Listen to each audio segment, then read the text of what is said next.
Hello guys, welcome to 5th generation Hobby Shop and welcome to another unboxing and testing po. Shoutout po natin Sir Dijong.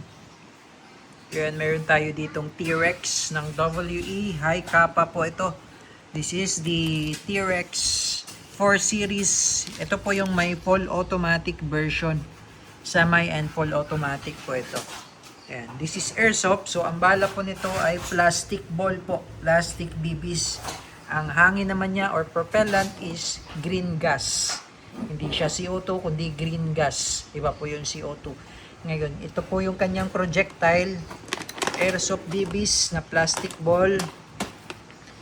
And may kasama na siyang plate para sa red dot optics. So, kung gusto nyo in the future, lagyan ng red dot. Ayan, tago nyo lang yung plate na yan. Ito naman yung magazine niya, gas magazine na 30 rounder. Ayan.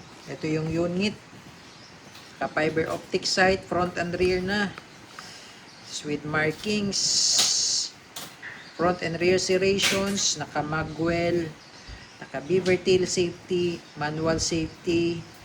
Ito yung selector switch para dun sa kanyang semi and full automatic. Kapag semi automatic, angat mo lang yung switch. Kapag full automatic, baba mo lang yung switch. Okay, advice ko lang sir, malakas ang T-Rex, kaya mas maganda, semi-automatic lang ang igihin natin na gamitin. Okay, Petix lang yung full automatic. Okay, ulitin ko po, semi-automatic, yung switch nakaangat, full automatic, yung switch nakababa. Ayan. Pwede mo rin siyang lagyan ng flashlight. Other accessories. Naka-stippled grip, naka-magwell, beaver tail. Made in Taiwan. By We. Okay, testing tayo. Load po tayo ng gas. So, ito yung gas natin. Kailangan patiwarik yung magazine. Inverted position, upside down, 3 to 5 seconds. Bibilangan nyo po kasi wala po siyang gauge.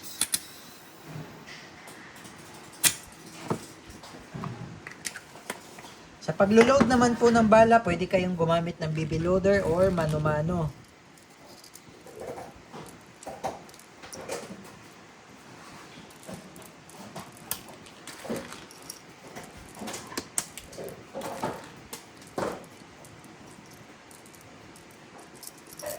Yan, kailangan alternating po yung bala. Wala po dapat space yan.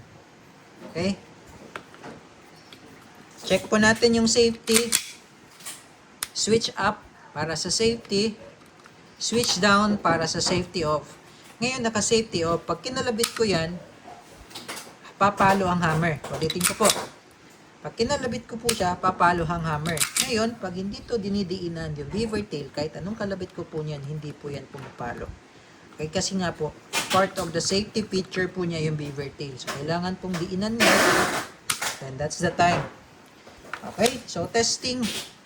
2011 High Kappa T-Rex po siya na with full automatic airsoft pistol. Testing 2011 High Kappa T-Rex. Doon muna tayo sa semi-automatic. Angat nyo lang yung switch. Okay, and firing. Yun yung semi. Pagdating sa full, babalang switch, sagad, and rapid.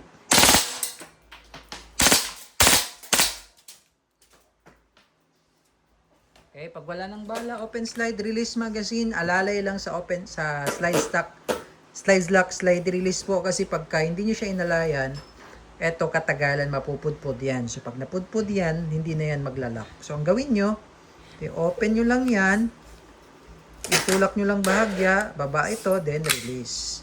Okay, hammer down. Okay, so all goods po tayo, 2011 High Kappa T-Rex with full automatic.